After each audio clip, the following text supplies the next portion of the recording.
wanted to say something else about that too. You know, I just today watched a little CNN, and I saw a huge ceremony in Korea celebrating its 40th anniversary, and they've been having 5 days of celebration. They say it's rivaling the celebrations that they're going to have in Beijing on the Olympics. And I looked and I saw the camera, and it scanned out with tens of thousands of people, and they showed close-ups, and they went through the dancers on the field and everything. And I swear every person there was Korean. They were all Koreans. There weren't black people in the audience or in the field. There weren't white people in the audience. It was all Korean. And if you go today, I saw a report on South Africa, which of course is becoming blacker and blacker and blacker, and the white farmers are facing genocide down there.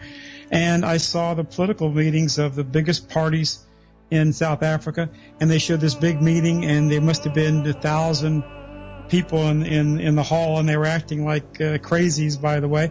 They were all black, and in fact they're talking about the fact that the current head of the party himself is under indictment for corruption, and how that they don't care the fact he's under indictment for corruption. He's liable to be the next president of South Africa. And this goes on and on and on. But then you look, then I saw some CNN film of some American cities on some issues, and you couldn't hardly, just a few white people in a big mix of non-whites. I saw some film of London. My God, it didn't look like the London that I grew up reading about in the Conan Doyle books and the Oliver Twist and so forth. And then they showed pictures of I think it was Hamburg on some news story, and they talked about the fact that by 2015, and that's 7 years from now, 65% of the births in Germany will be not Germans but Turks.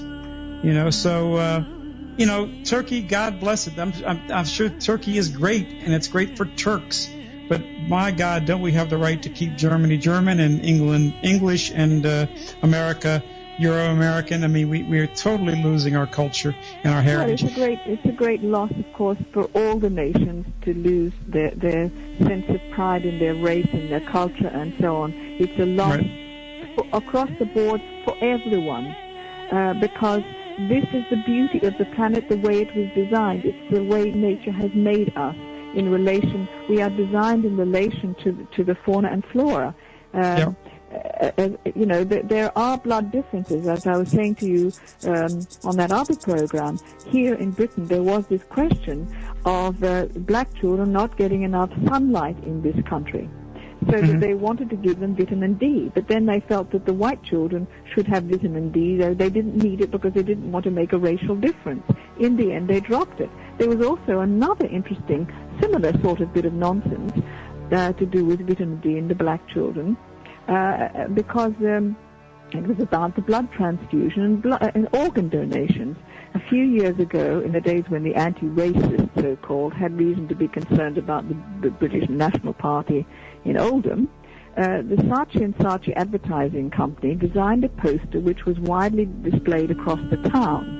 And it showed 2 bags of blood with the slogan, "Racists, your child needs blood to live, pick the white one."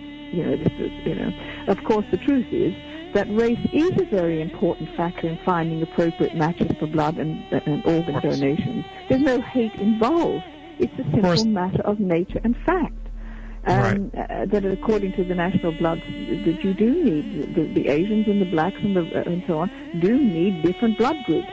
So, of course, eventually, very soon, as a matter of fact, the poster was withdrawn, because really and truly, if you are white, you should pick the white one, and if you're black, you should pick the black one, because it's true. That is the fact. And why this has to be called hate, why it has to be made into hate, we are all being lied to. We are all being played. These inter-Gentile situations we're all being played off. And we're all hate is just one of those distracted. words, like heretic was once one of those kind of words, or blasphemy was once one of those words. Hate is just one of those trigger words they use. Anybody disagrees with it, and you hate, right? Well, let me tell you something. When the people who think like you think and I think, When we had